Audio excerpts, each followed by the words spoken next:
Welcome, everybody. My name is Kristina Dooley, and I am the founder and president of Estrela Consulting. I know we have some of our Estrela families joining us on this webinar this evening, but for those who are guests, welcome. We're glad to have you. And I'm really excited tonight to present this webinar along with Elizabeth Pyle from College Success Plan. Elizabeth and I, actually, this is not our first time doing this. We actually have done this twice before. We've done workshops together on things that students should know and do as they approach the college enrollment process.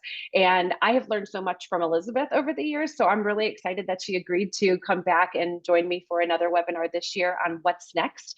And so without further ado, I actually want Elizabeth to take a minute and introduce herself and tell you a little bit about what she does at College Success Plan. So Elizabeth, you want to share? Great. Thank you for having me again. It's such a great opportunity to do this together, and welcome to all of the families that are here and have incoming college freshmen. It's such an exciting time. And at College Success, for the last 15 years, we have been supporting students, advising and guiding them once they are in college. So after Kristina and her group do a great job helping students choose their college, and we support students to performing to the best of their ability while they're in college and making the most of that wonderful experience and opportunity.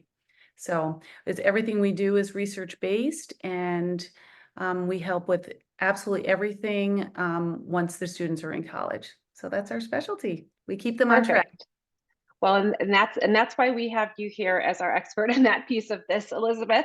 Like Elizabeth said, we work with students going through the college search process, and then it's great to know that supports like College Success Plan exists for students once they're enrolled in college. So tonight, what we're going to be talking about, we've got a great agenda for you. And one of the things that we pride ourselves on with our Estrela webinars is that we are succinct, and we will do our very best to try to get through our content in about 30 minutes or so.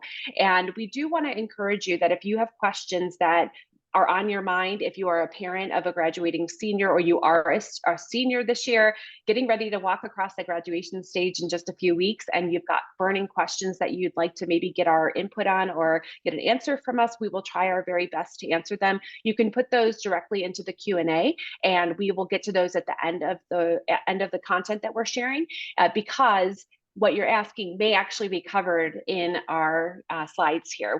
Like I said, Elizabeth and I have talked on this topic before, and I told her before we joined the webinar tonight that I actually went back and rewatched our webinar from last year so that I could see what kinds of questions came up that maybe we hadn't covered, and we added those in. So I think you'll find the information here very helpful, and some of this you may have heard before, some of this may be brand new to you and things that you had not even thought about. So we hope that it's helpful. And again, if there's questions, please throw them in the Q&A and we'll get to them at the end. So the things that we'll cover today, the first thing is that today is May 1st. If you're here with us live, it is May 1st. And we know that this year is a little bit tricky because of the FAFSA rollout, that a lot of colleges have extended their deadlines. However, May 1st is traditionally what is known as College Decision Day. So we celebrate with all of you. Hopefully your children have made decisions or are getting ready to make the decision about where they'll be this fall. So essentially, this webinar is going to cover what do you do now that they've made the decision. So immediate to-dos, what should you do within the next few weeks? What should you do over the summer? And summer, we know, is not that long. You only have a few months to get ready for move-in day. And so we'll go over some of the things that you should think about over the summer, both students and parents. And we will also talk about, once you're actually physically on campus, what should your student be doing? What should you be doing, parents? What should be on your mind and what should be on your radar? So we'll go through all of those things. Again, questions, please ask. There are no silly questions here, but this is a very safe space to ask those. So without further ado, I want to jump into the immediate to-do. So what are the things that you should be doing right now? Student has decided where they're going to go. What do you need to do? The very first thing is you need to immediately notify all the other colleges that your student has been accepted to let them know that they will not be enrolling. You may have friends whose children have been waitlisted at schools. This is why you want to notify schools very quickly, because those students are waiting for spots to open up. And so if your child has been accepted to one of those schools, let them release that spot to somebody else. So again, notify them. You can do that through the portal where your student received their admission decision. They can just log right back in and they will be able to decline the offer of admission right there in their portal. If you have trouble with that, if you're having trouble locating how to do that, you can also reach out directly to the admission offices and do it that way. But it is important, that should be an immediate step for you within the next week, actually. The next thing is, it's really important that you keep your school counselor informed about your decision. The school counselor will be sending your final transcripts to your intended college once the school year ends. So they need to know where you're going. And so it's important that you let them know where you intend to enroll. If you've extended your deposit date because you've asked for an extension because of some of those FAFSA delays that I mentioned earlier, that's okay. Just keep them posted and let them know what your plans are once you make them. And then I will say, selfishly, if you are working with an independent counselor like myself or anybody from our Estrela team or another firm, please let us know too. We do track the information about where our students are going and we keep in touch with them. So we really do want to make sure that we have correct information on where everybody is ending up in the fall. The last thing, and this is for students, is that we really, really encourage students to send thank you notes to anybody who served as a recommender for them during the application process. You've probably heard this before, but it definitely bears repeating. A thank you note to anyone that's written a letter, anyone who's, whether that's for applications or for scholarship applications, super meaningful. And that can certainly be an email. My personal preference is, I think there's some value in a handwritten note. It's a lost art. And so please go purchase a little box of stationery, get those notes delivered, and do that in a timely manner to let them know that you appreciate them taking the time to do that. The next couple of immediate to-dos, these are things that I would say many families are not actually all that familiar with. There are actually some forms that are not going to come from the colleges. You may think that right now everything you need to be completing is coming from the colleges that you, or the college that your child is enrolling at. That's actually not true. There may be some forms that you should be completing. They may not be required, but they should be completed and put on file or in your own hands, so that you are covered in a variety of situations. I'm going to go through what those are right now, and then I'm just going through a couple. There is something called a HIPAA authorization form, and many of you will be familiar with HIPAA because when you go to your healthcare provider, they often tell you, they will discuss HIPAA with you, and that is basically allowing you, if you have an authorization form on file that your student has signed, it allows the school to disclose information to you about your child's medical situation. So this health center on campus, for example, if you are concerned about your child, let's say that they text you and they say, I'm at the health center on campus. If you call them, the health center unfortunately will not be able to give you any information because of HIPAA. And so I often get questions from parents who say, yes, but I'm paying the bill. Yes, we understand that. However, once your child is off in college, and especially once they are legally they're 18 and on their own, it doesn't matter who's paying the tuition bill. They will not release information to you. So it's important that you get a HIPAA authorization form signed and on file so that they can disclose information to you should your child need some kind of medical attention. The other is the FERPA release form, and the students should remember this because they actually all signed one of these when they've completed their application forms in the fall. The Federal Education Right to Privacy Act is what FERPA stands for. And essentially this would allow parents to have access to the students' grades, to their financial aid information, housing information. Essentially, it's granting access to all of those things that oftentimes parents assume they will have access to because, again, maybe you're paying the bill. You actually do not. So again, if you called and you requested some information about housing situations or things like that, many colleges will tell you that they need to have a FERPA form signed by the student allowing you permission to have access to that information. So again, those are two forms. There's two more that I want to mention. One is a power of attorney, and this allows you to make financial decisions on your student's behalf. Again, your child is going off to college. We absolutely want them to begin to have a sense of responsibility and ownership of lots of things, but there may come some time where they do need you to step in for some reason, and a financial situation could be that. So this is another form that, again, you would want to make sure that you have this signed. And then the last one is probably the hardest one to talk about, because it's something no parent ever wants to think about. But a healthcare proxy, a power of attorney for medical situation, those forms are important, because should something happen to your child medically, you would want to be able to make a decision on their behalf if they were unable to. This unfortunately happens in colleges, that something happens and parents do not have the right to do that because they've not provided this form, they've not had this signed by their student in advance. And so I don't bring this up to scare you. We certainly don't anticipate that anything bad would happen to anyone's children, but you want to be protected in advance. You don't want this to be a reactive thing. You want this to be proactive. And again, the summer months right now, this is a great time to get all these forms gathered, signed. I put a tip there.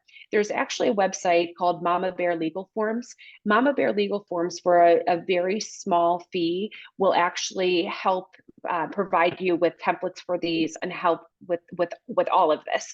They have all of the documents there that are standard for college, for all these college needs that you maybe, again, haven't thought of. So my suggestion would be to go and check out Mama Bear Legal Forms. And tip, you can actually find like a discount code online for that as well. So go ahead and Google that and get those forms.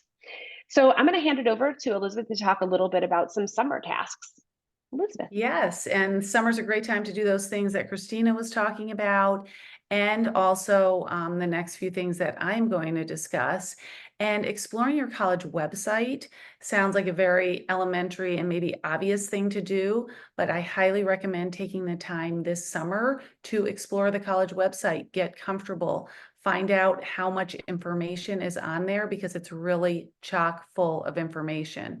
And it's a little bit different than high school in that you can go to your guidance counselor in high school if you have a question.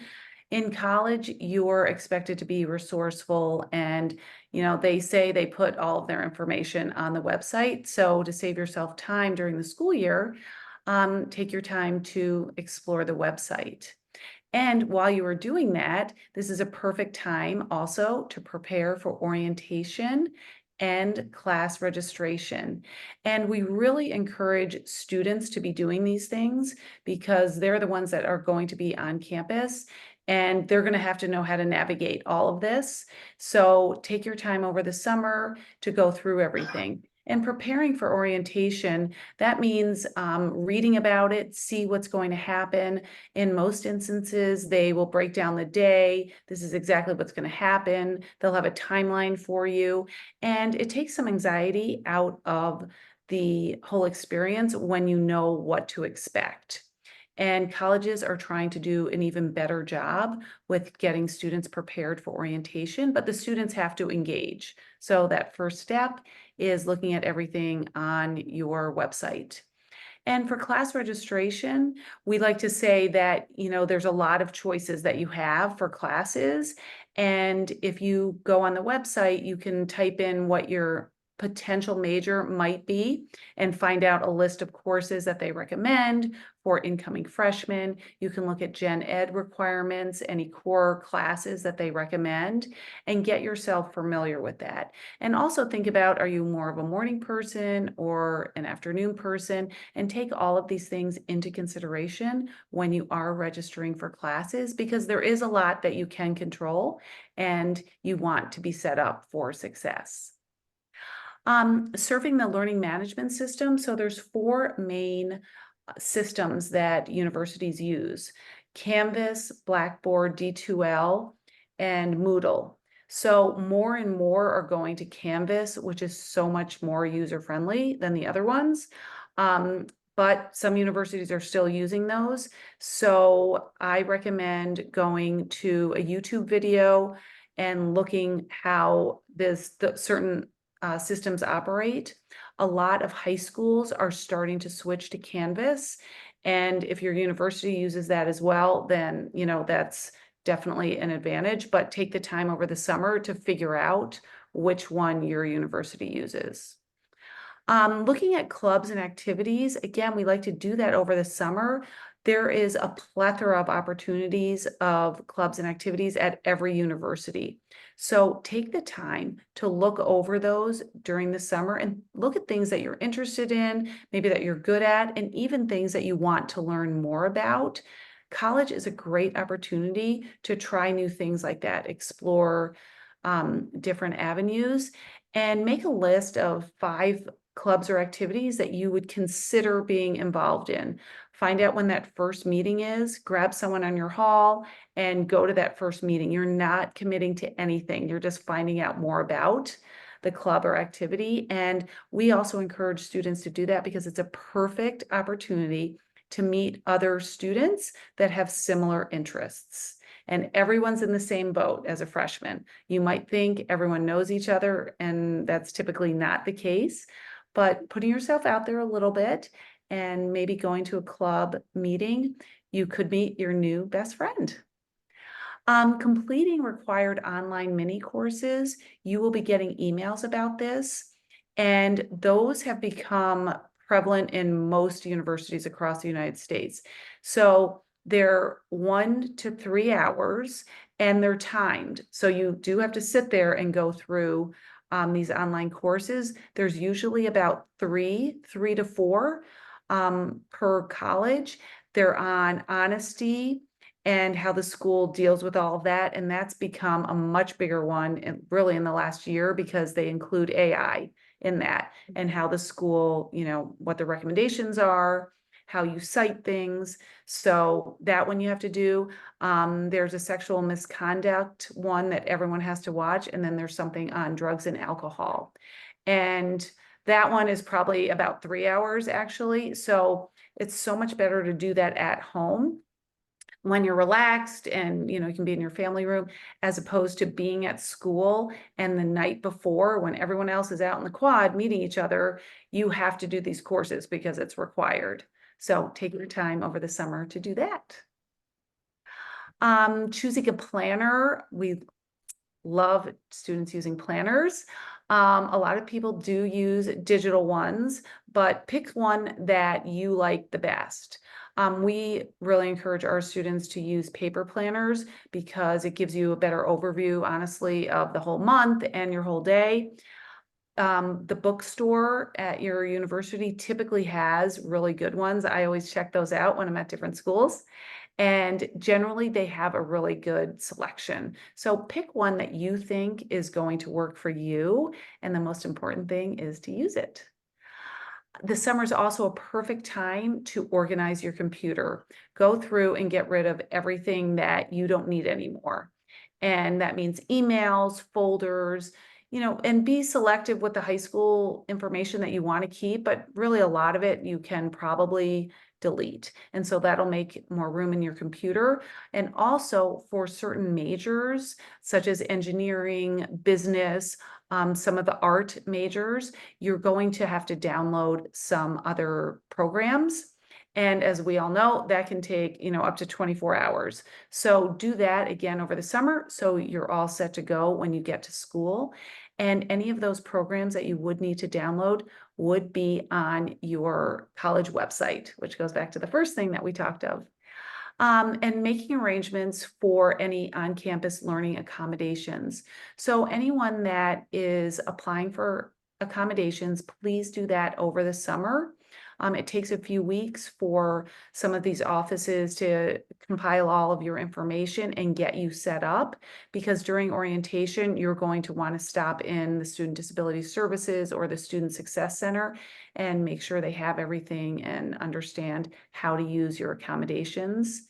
And checking out the campus map. I skipped that one, but look at the campus map, see where the typical freshman dorms are, where the athletic facilities are, if you want to work out or swim, where cafeterias would be, the bookstore, all in relation to where your dorm is. And again, that just takes a little level of stress out of getting on campus, because there's going to be a lot of things going on. So anything you know ahead of time is super helpful. So I'm going to jump in here and take these ones for summer tasks. So one of the things I think that stresses students out the most is figuring out who they're going to live with. And so your student, if they've already sent in an enrollment deposit, they may have already joined, for example, a class Facebook group, or maybe they're on a Zeme account for the college where they're meeting other incoming first year students. And that is a common way for people to meet their future roommate, is through social media accounts like that, where they're closed just for the incoming freshman class. So that's certainly one way that students can identify a roommate. Sometimes it works out, sometimes it doesn't. You know, as we all know, people put on social media what they want people to see.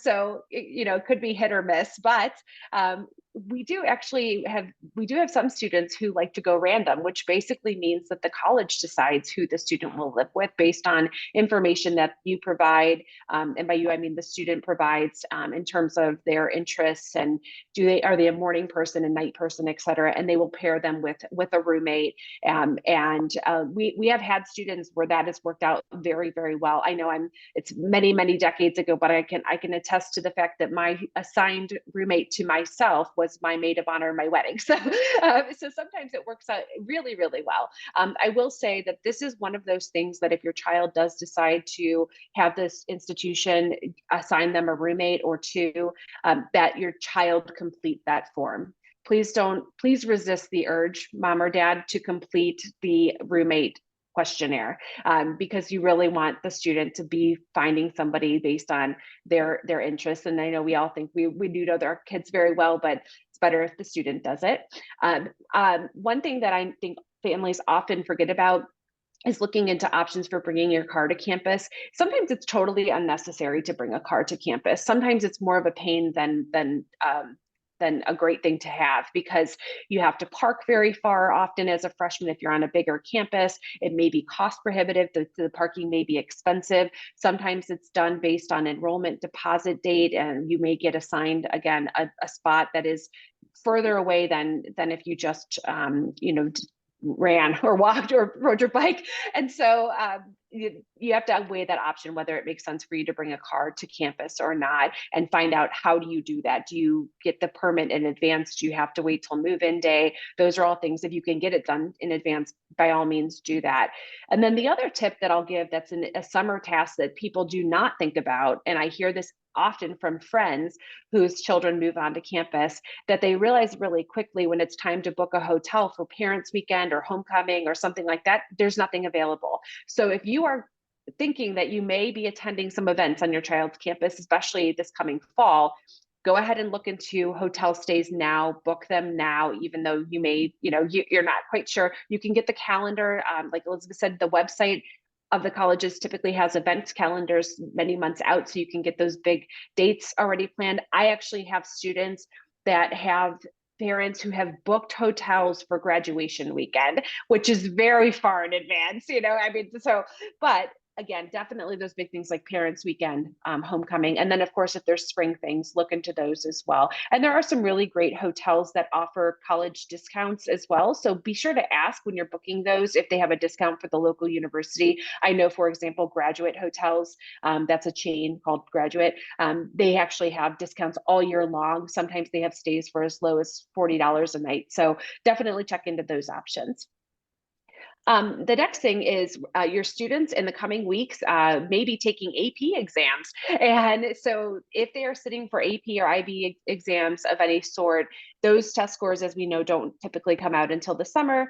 And so you will want to make sure that the scores are sent to the college where your child is enrolling, especially if you're banking on those for college credit or to potentially place out of a class to fulfill a requirement of some sort. You have to actually have requests that those scores get sent to the university so that they have those. They will not accept self-reported scores. You have to have official scores sent for those kinds of things.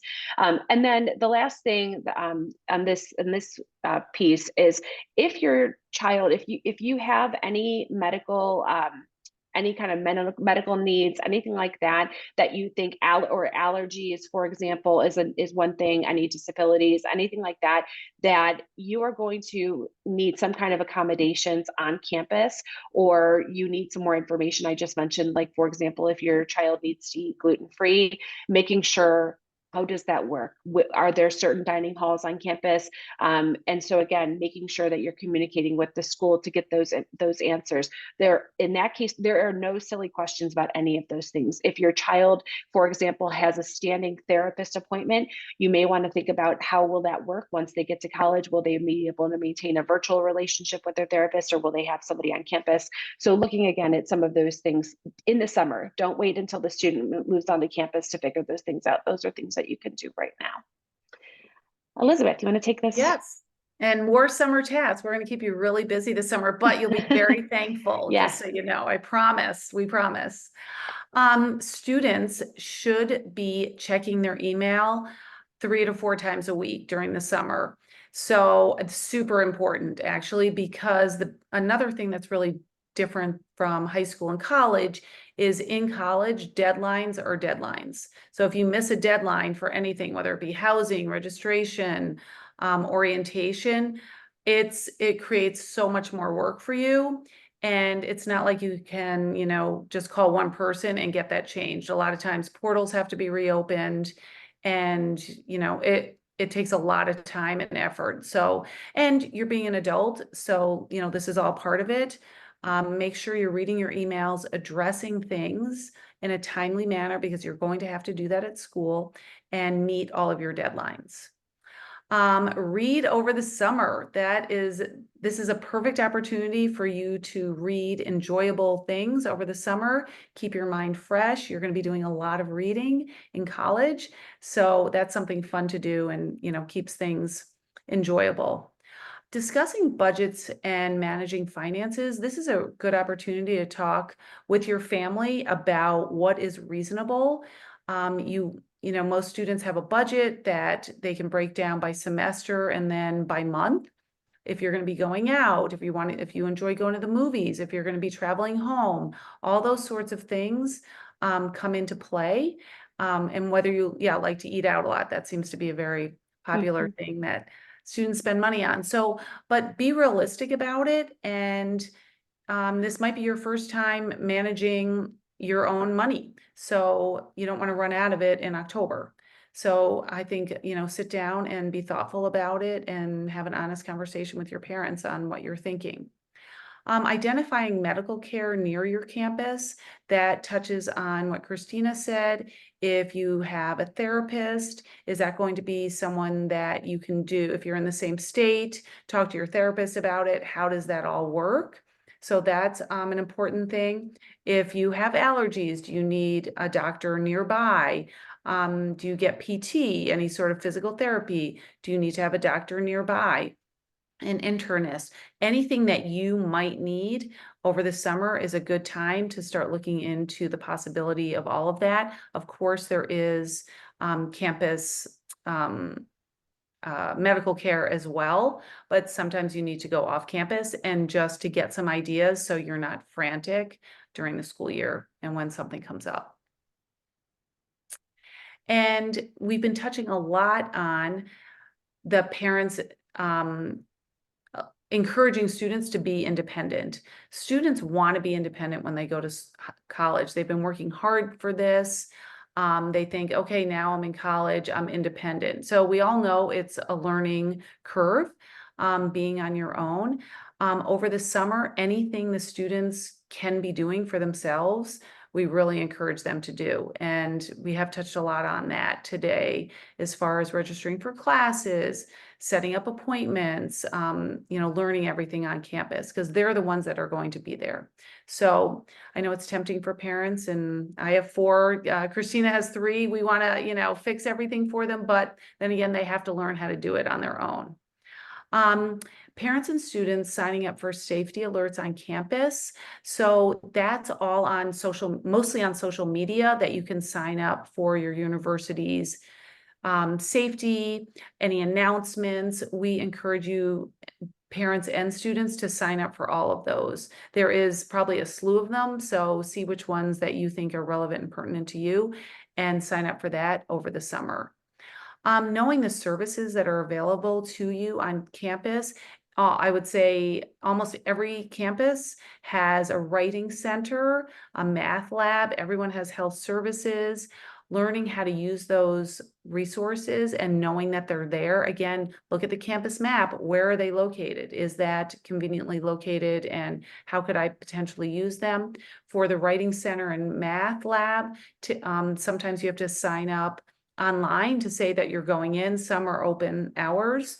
But if you have to sign up, you do need to make an account with them, and do that over the summer so it's all set up. Even if you don't use it, at least it's set up, and you'd be more inclined to use it if you had the account already set up. So, and I want to add just a couple comments to the first two things on this list about fixers, because this is something that we hear feedback from parents, often a bit of frustration once their child goes to college, that you don't have the ability, and this goes back to those forms I mentioned, you don't have the ability to step in and fix things that maybe you were able to do when the student was in high school. This is the time for your student to fail gracefully. They will have things that happen that are, whether that is academic in nature, social in nature, but I can assure you, and I actually can speak about a time a parent reached out to me and was very frustrated because they had contacted a professor that their child's professor to inquire about an extension on some assignments. And that's not going to fly.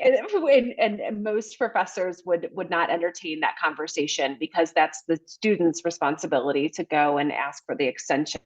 And so just keep that in mind and prepare your student for that they need to take ownership of those things once they go to college. As much as we want to protect our children and help them as much as we can, this is a time when you may not be able to do that. And so you need to teach them that they must be able and willing to do that on their own. And then the safety piece, I just wanted to put a little plug in that around this time last year, we were actually very fortunate to have a webinar with the director of campus safety from Case Western Reserve University, I'm based outside of the Cleveland area. So I had a webinar with him on campus safety, things that families should be aware of. It is excellent. It is recorded. It is on the Estrela Consulting YouTube channel. I would definitely recommend that all parents and students watch that recording. He shared some tips about things that, again, things that we would never hope that any student finds themselves in a situation, but you want to be prepared in case, both as a student and the parent. So again, I'll put a plug in for that. If you've got 30 to 45 minutes of time, take a listen to that. Again, it's on the Estrela YouTube channel. So this this piece, actually, I'll jump in, I guess, here, Elizabeth. So I mentioned earlier about choosing roommates. So again, your student needs to be ready if they've never shared a room before. This is sometimes pretty jarring to have a space that is occupied by more than the one person. So getting them ready to understand what that's going to be like is challenging. Oftentimes, many schools now will have suite style living where students maybe do have their own sleeping area, so bedroom, but it's connected to maybe a small lounge area that they share with a couple of other students, maybe a kitchenette, and maybe a shared restroom of some sort. The communal showers and all of that were the norm when probably most of us went to college, those are somewhat going by the wayside. There are still schools that have them, but many schools have moved to this more suite style living on campus. So again, Elizabeth mentioned, check out the website. You can go on typically and find what kinds of lodging are freshmen typically in, so you will know what to be looking for. But again, preparing them that their space is shared and teaching mutual respect, and teaching them also that there are resources on campus should they get into a situation that they're truly unhappy with their living situation, that maybe the roommate is very, just they're not respecting boundaries of time in terms of friends being over and things like that. Or maybe there's a situation where a student is maybe doing things that like drinking, smoking, etc., that the student doesn't like.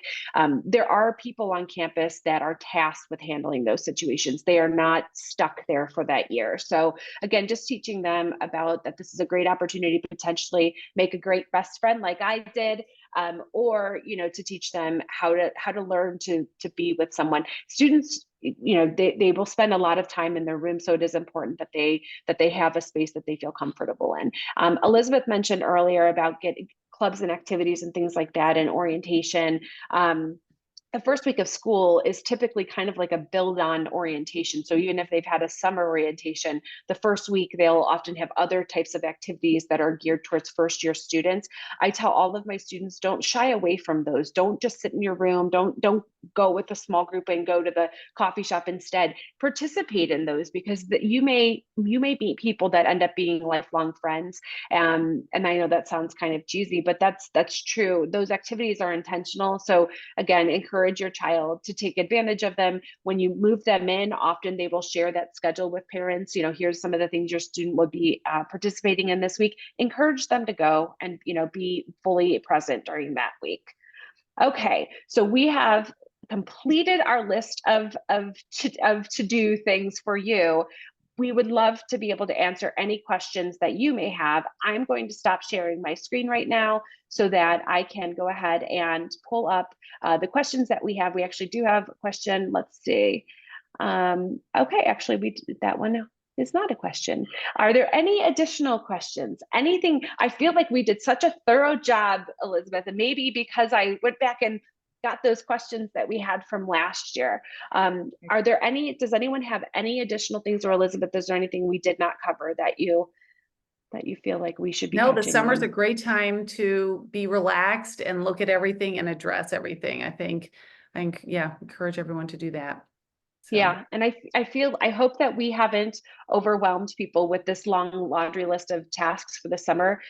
But I will tell you that the reality is, like Elizabeth said, the more that you can get done before move-in day, the more relaxed that day will be, the more comfortable you will feel after drop off, because you will know that many of these things have been checked off already.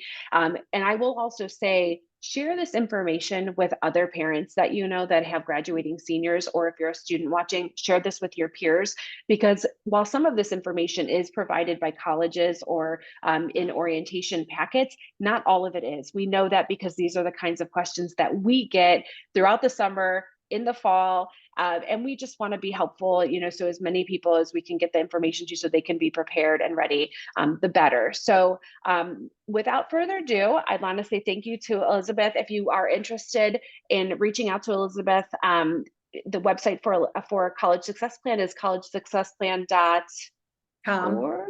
collegesuccessplan.com, and we are estrelaconsulting.com with one L. And again, I mentioned the Mama Bear legal forms as a reference as well in this conversation. You can check that out.